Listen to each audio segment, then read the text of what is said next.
Hello my dear friends, आज हम पढ़ने वाले हैं फीमेल रिप्रोडक्टिव सिस्टम में मेमरी ग्लैंड के बारे में।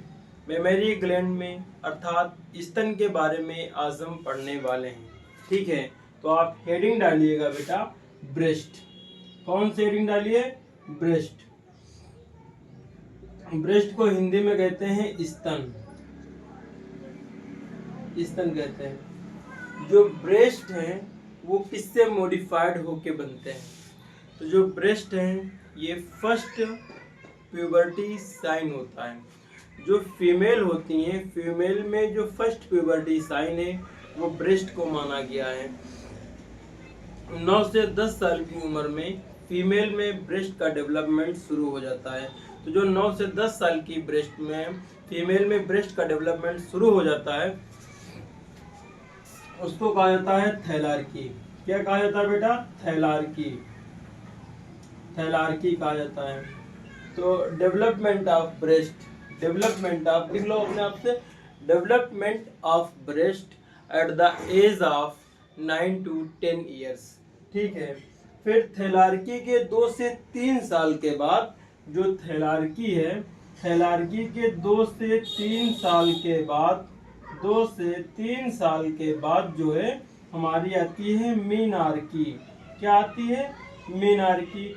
मीनार्की क्या होती है? तो जो मीनार्की है, मीनार्की में मेंसेस आते हैं, यानी कि जो फर्स्ट मेंसेस अर्थात पहला आतर जो फीमेल में आता है उसको मीनार्की कहा जाता है।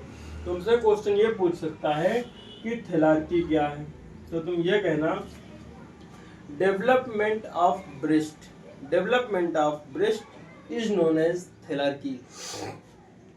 लेकिन तुमसे पूछ ले कोई थैलार्की क्यों होती है, तो थैलार्की इसलिए होती है कि फीमेल में एस्ट्रोजन हार्मोन बढ़ता है। जब फीमेल में एस्ट्रोजन हार्मोन बढ़ता है तो जो लैक्टिफेरस डक्ट सिस्टम होता है जो लैक्टिफेरस डक्ट सिस्टम फीमेल में होता है उसमें डेवलपमेंट होने लगता है, अर्थात मेमरी ग्लैंड बढ़ने लगती है। तो उस कंडीशन को कहा जाता है थैलार्की। थैलार्की के 2 से 3 साल के बाद में बेटा मीनार्की होती है। अब बात यह आती है कि सर मेमोजेनेसिस क्या होती है? मेमोजेनेसिस क्या होती है? क्या होता है मेमोजेनेसिस?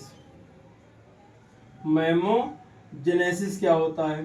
तो जो मेमोजेनेसिस होता है इसमें कंप्लीट ब्रेस्ट का डेवलपमेंट होता है, यानी development of complete breast is known as mammogenesis. तुम नोट्स बनाते चलो साथ में। Development of complete breast is known as mammogenesis under the influence of hormones. Under the influence of hormone examiner question पूछ लेता है कि वो कौन कौन से हार्मोन्स होते हैं जो कि ब्रेस्ट के डेवलपमेंट में रिस्पॉन्सिबल होते हैं। तो एक होता है एस्ट्रोजन।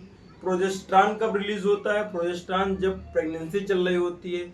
एस्ट्रोजन, प्रोजेस्टेरॉन, और तीसरा हार्मोन हमारा आता है, बताओ कौन सा? प्रोलैक्टिन। जो प्रोलैक्टिन हार्मोन तब रिस्पॉन्सिबल होता है जब लैक्टेशन हो रहा होता है, लैक्टेशन हो रहा होता है। ठीक है, तो 3 हार्मोन जो हैं वो ब्रेस्ट के डेवलपमेंट में रिस्पॉन्सिबल होते हैं। 3 हार्मोन, यहाँ पे लिख लो हार्मोन और यहाँ पे लिख लो 3 हार्मोन। कौन कौन से होते हैं? नंबर 1 पे आता है एस्ट्रोजन, नंबर 2 पे आता है प्रोजेस्टेरॉन, प्रोजेस्टेरॉन, और बेटा नंबर 3 पे आता है हमारा प्रोलैक्टिन, प्रोलैक्टिन हार्मोन आता है। तो इन 3 हार्मोन के इन्फ्लुएंस में मेमरी ग्लैंड का डेवलपमेंट होता है। अब बात तो ये होती है कि सर क्या एक ही बार में पूरी मेमरी डेवलप हो जाती है? तो इसका आंसर आता है नहीं।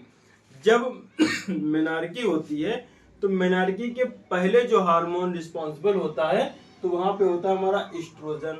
फिर जब फीमेल प्रेग्नेंट हो जाती है तो प्रेग्नेंट होने पर जो प्रोजेस्टेरॉन हार्मोन होता है वो रिस्पॉन्सिबल होता है ब्रेस्ट के डेवलपमेंट में। लेकिन जब ब्रेस्ट से मिल्क निकलने लगता है उस समय पर हमारा प्रोलैक्टिन हार्मोन रिस्पॉन्सिबल होता है ब्रेस्ट के डेवलपमेंट में। तो यानी कि 3 स्टेजेस पर जो हार्मोन रिस्पॉन्सिबल होते हैं ब्रेस्ट के डेवलपमेंट में।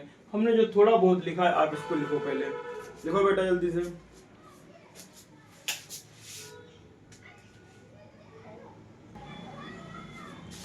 तो बेटा आपने इतना लिख लिया, अगर इतना लिख लिया है तो हम इसको इरेज कर रहे हैं, ठीक है। अब हम आपको बताएंगे कि जो हमारा ब्रेस्ट है वो किसका मॉडिफिकेशन होता है। तो जो ब्रेस्ट है वो हमारा मॉडिफिकेशन होता है स्वेट ग्लैंड का। ब्रेस्ट मॉडिफिकेशन स्वेट ग्लैंड का। कौन से ग्लैंड का मॉडिफिकेशन होता है? तो स्वेट ग्लैंड का मॉडिफिकेशन होता है। स्वेट ग्लैंड को हिंदी में क्या कहते हैं? पसीने की ग्रंथियां। जो पसीने की ग्रंथियां होती हैं, जो पसीने की ग्रंथियां होती हैं, जो पसीने की ग्रंथियां होती हैं यही बनाती हैं मेमेरी ग्रंथियां, मेमेरी ग्लैंड। कौन सी ग्लैंड बनाती हैं? मेमेरी ग्लैंड बनाती हैं। अब मेमेरी ग्लैंड को हिंदी में क्या कहते हैं? स्तन ग्रंथियां, स्तन ग्रंथियां, ठीक है। अब कोई तुमसे पूछ ले, अगर हिंदी में पूछे कि पसीने की ग्रंथियां किसमें चेंज होती हैं, तो स्तन ग्रंथियां में, या फिर स्वेट ग्लैंड किसमें चेंज होती हैं? मेमेरी ग्लैंड में। तुमसे क्वेश्चन ये पूछ सकता है एग्जामिनर कभी कभी कि जो हमारी ब्रेस्ट है ये किस प्रकार की ग्लैंड होती है। जो ब्रेस्ट है वो किस प्रकार की ग्लैंड होती है, तो जब किस प्रकार का पूछे तो वहां पे तुम आंसर लगाना एपोक्राइन। कौन से ग्राइन? एपोक्राइन। हम आपको बहुत सारी ग्लैंड पढ़ाएंगे, एपोक्राइन, मीरोक्राइन, ठीक है, मीजोक्राइन, एपोक्राइन ग्लैंड, ठीक है। तो यहाँ पे जो ब्रेस्ट है ये किस टाइप की ग्लैंड होती है? एपोक्राइन ग्लैंड होती है, इसका टाइप होता है। अब हम इसके स्ट्रक्चर के बारे में अध्ययन करते हैं। आप लिख लो इतना जल्दी से। ये हम बना रहे हैं बेटा क्या? रिब्स। जो हमारी ब्रेस्ट होते हैं वो किससे अटैच होते हैं बताओ। अब एक लड़का क्वेश्चन कर रहा है कि सर जो ब्रेस्ट है क्या मेल में नहीं पाए जाते हैं? तो बेटा बिल्कुल पाए जाते हैं, लेकिन मेल में नॉन फंक्शनल होते हैं, फीमेल में फंक्शनल होते हैं। ये डाउट आप अपना क्लियर रखिए। तो ये हमने बना दिया रिब्स। रिब्स में ये हमने रिब्स बना दिया। रिब्स में बनाने के बाद में ये कुछ हमने इसमें मसल्स बना दी। इन मसल्स को क्या कहते हैं? तो इन मसल्स को कहते हैं पेक्टोरलिस मेजर मसल। कौन सी मसल कहते हैं? Pectoralis major muscle. अब तुम ध्यान बेटा बहुत डायग्राम पे रखिएगा। ये हमने बना दिया डायग्राम। ये डायग्राम हमने किस चीज का बनाया? तो ब्रेस्ट का हमने डायग्राम बना दिया। इनको कहते हैं रिब्स। क्या कहते हैं? रिब्स। या इसी में पाई जाती हैं रिब्स, इसी में पाए जाते हैं इंटरकोस्टल मसल, ठीक है। हमने ये पूरा एक बना दिया स्तन, ठीक है। अब स्तन बनाने के बाद में इसको क्या कहते हैं? इसको कहा जाता है पेक्टोरलिस मेजर मसल। कौन सी मसल? पेक्टोरलिस मेजर मसल, ठीक है। अब इस पेक्टोरलिस मेजर मसल हो गया ये। अब ये हमने पूरा स्तन बना दिया है। अब स्तन में कौन क्या क्या संरचनाएं होती हैं हम आपको बताते हैं। तो इसमें ये हमारे होते हैं, बताओ क्या हैं? ये हमारे एल्वियोलाई, ये हैं हमारे एल्वियोलाई। और ये एल्वियोलाई जब आपस में जुड़ जाएंगे तो ये क्या बनाएंगे? Lactiferous duct. अब एक स्तन में कितने एल्वियोलाई होते हैं? तो जो एक हमारा मेमेरी ग्लैंड होता है इसमें 15 से 20 कितने होते हैं? 15 से 20 मेमेरी लोब होते हैं। क्या होते हैं? मेमेरी लोब होते हैं, या इनको एल्वियोलाई कहते हैं। क्या कहते हैं? एल्वियोलाई। कितने होते हैं? 15 से 20 होते हैं, ठीक है। इस वाले रीजन को क्या कहते हैं? इसको निपल कहा जाता है, निपल कहा जाता है। निपल उस रीजन को कहते हैं जिस रीजन को बच्चा अपने मुंह में लेता है, बच्चा अपने मुंह में लेता है, उस वाले रीजन को बेटा निपल कहा जाता है, उस वाले रीजन को निपल कहा जाता है। तो हमने निपल बना दिया, एल्वियोलाई पूरी बना दी, ठीक है। अब इसको हम और डिटेल में समझने की कोशिश करेंगे। जो हमने ब्रेस्ट बनाया है इसको हम और डिटेल में समझने की कोशिश करते हैं। तो आप हमारे साथ समझिए। ये हम पूरा ब्रेस्ट, अब ब्रेस्ट के इंटरनल स्ट्रक्चर को अध्ययन करने जा रहे हैं। ये हमने पूरा ब्रेस्ट बना दिया। एक ब्रेस्ट में बेटा कितनी लोब होती हैं? कोई लोग तुमको बताओ। जो एक हमारा ब्रेस्ट होता है तो उसमें 15 से 20 लोब होती हैं। सर तो हमारे पास 2 ब्रेस्ट होती हैं, तो कितने से टोटल लोब होंगे? तो भैया तुम गुणा कर लो कितने लोब्स होंगे। टोटल लोब्स कितने होंगे उस चीज को आप मल्टीप्लाई कर लो, और मल्टीप्लाई करने के बाद में आप बताओ कि दोनों ब्रेस्ट में टोटल कितनी लोब्स होंगी, टोटल कितने लोब्स होंगी। अब क्वेश्चन ये पूछा था सर, किसी फीमेल का ब्रेस्ट छोटा है और किसी फीमेल का ब्रेस्ट बड़ा है, तो क्या उसमें मिल्क जो बनता है उसमें कम ज्यादा बनेगा? तो आंसर आता है नहीं, दोनों ब्रेस्ट में जो मिल्क है वो इक्वल बनेगा। ब्रेस्ट का छोटा होना या बड़ा होना मिल्क प्रोडक्शन पर किसी भी प्रकार का कोई इफेक्ट नहीं डालता है। अगर किसी फीमेल का जो ब्रेस्ट अगर बड़ा है तो इसका मतलब ये होता है, साइज में इनलार्ज है तो इसका मतलब ये होता है कि उसमें फैट डिपोजिशन ज़्यादा है। फैट डिपोजिशन ज़्यादा है, हर फीमेल के अंदर 15 से 20 ही एल्व्यूलाई होंगी। ठीक है, समझ पा रहे हैं आप? तो ये हमारी है एल्व्यूलाई, क्या कहते हैं? Alveoli alveoli. ठीक है, सिंगल को कहते हैं एल्व्यूलस, एल्व्यूलस। अब जितनी भी हमारी एल्व्यूलाई हैं, इन सभी एल्व्यूलाई के अंदर मिल्क सिक्रेटिंग सेल होंगी। मिल्क सिक्रेटिंग सेल को हिंदी में कहते हैं दुग्ध उत्पादन करने वाली कोशिकाएं। क्या कहते हैं हिंदी में? दुग्ध उत्पादन करने वाली कोशिकाएं। ये हमारी एल्व्यूलाई हैं, और इन एल्व्यूलाई के अंदर जो हमारी ये सेल पाई जा रही है, कौन सी सेल है बताओ? Milk secreting cell. अब एक बच्चा क्वेश्चन करता है सर ये क्या एक ही में होंगी या फिर सब एल्व्यूलाई में होंगी? तो इसका आंसर आता है कि बेटा जितनी भी हमारी एल्व्यूलाई होती हैं, हर एक एल्व्यूलाई में मिल्क सिक्रेटिंग सेल होती हैं। अब हम सब में बनाएंगे तो कितना टाइम जाएगा, तुम समझ लेना इस बात को। ठीक है, तो इसमें ये होती है, इसको बोल दिया हमने milk secreting cell, milk secreting cells, milk secreting cells बोल दिया। अब इसके अंदर मिल्क बनेगा, ये सेल्स हमारी होती हैं, ये मिल्क बनाएंगी।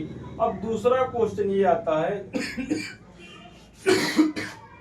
सॉरी बेटा, दूसरा क्वेश्चन ये आता है कि सर मिल्क को बाहर निकालने का काम कौन करता है? कौन सा हार्मोन होता है जो मिल्क को बाहर निकालने का काम करता है? तो वो हार्मोन होता है ऑक्सीटोसिन। दूसरा क्वेश्चन ये होता है कि सर वो कौन सा हार्मोन होता है जो मिल्क बनाने का काम करता है? तो मिल्क बनाने का जो काम होता है वो हमारा प्रोलैक्टिन हार्मोन करता है, लेकिन मिल्क को बाहर अर्थात इजेकुलेटिंग करने का जो काम होता है वो हमारा ऑक्सीटोसिन करता है। तुमने गाँव में देखा होगा कि जो भैंस होता है, भैंस होती है, तो यह भैंस का जब बच्चा मर जाता है तो उससे दूध कैसे निकालते हैं? तो वो लोग एक इंजेक्शन लाते हैं, और इंजेक्शन लाने के बाद में भैंस के पीछे ऐसे लगा देते हैं। जो इंजेक्शन पीछे लगा देते हैं तो उसमें बेटा ऑक्सीटोसिन होता है। अब आप समझ पा रहे होंगे। तो जो हमारी सेल्स होती है स्मूथ सेल्स होती हैं, और स्मूथ सेल के ऊपर ये रिसेप्टर पाए जाते हैं। ये रिसेप्टर क्या होते हैं? ऑक्सीटोसिन के रिसेप्टर होते हैं। ये ऑक्सीटोसिन के रिसेप्टर होते हैं, ये ऑक्सीटोसिन के हमारे रिसेप्टर होते हैं। ऑक्सीटोसिन क्या होता है? ऑक्सीटोसिन एक हार्मोन होता है जो कहाँ से निकलता है? पिट्यूटरी से निकलता है। पिट्यूटरी के किस भाग से निकलता है? एंटीरियर की पोस्टीरियर, तो पिट्यूटरी के पोस्टीरियर भाग से निकलता है हमारा ऑक्सीटोसिन हार्मोन निकलता है। निकलने के बाद में ये अंदर हमारा ये मिल्क बन गया। मिल्क बनने के बाद में ऑक्सीटोसिन रिसेप्टर आया, यहाँ पे अटैच हुआ, अटैच होने के बाद में मिल्क हमारा ये बाहर निकलने लगा, बाहर निकलने लगा। इस वाले रीजन को क्या कहते हैं बताओ? मेमोरी, बताओ बताओ बताओ, इस वाले को कहते हैं मेमोरी डक्ट, मेमोरी डक्ट इसको कहते हैं। ठीक है, फिर ये आगे इलेक्ट्रिफेस डक्ट में कन्वर्ट होने के बाद में इस वाले रीजन को एम्पुला कहते हैं, इस वाले रीजन को क्या कहते हैं? निपिल। क्या कहा जाता है? Nipple. That is all about breast. हमने ब्रेस्ट के बारे में पूरा बता दिया। एक क्वेश्चन पूछा गया है, शायद एम्स का ही क्वेश्चन है, कि जब बच्चा अपनी माँ से दूर होता है, जब बच्चा अपनी माँ से दूर होता है और वो रोने की आवाज करता है, माँ होती वहीं पे है, तो उसमें ब्रेस्ट से ऑटोमेटिक मिल्क का सिक्रीशन होने लगता है। तो कौन सा हार्मोन कराता है, तो वहाँ पे हार्मोन का नाम होता है ऑक्सीटोसिन, और ऑक्सीटोसिन को ही लविंग हार्मोन के नाम से जाना जाता है। तब तक के लिए धन्यवाद, बाय बाय, टेक केयर।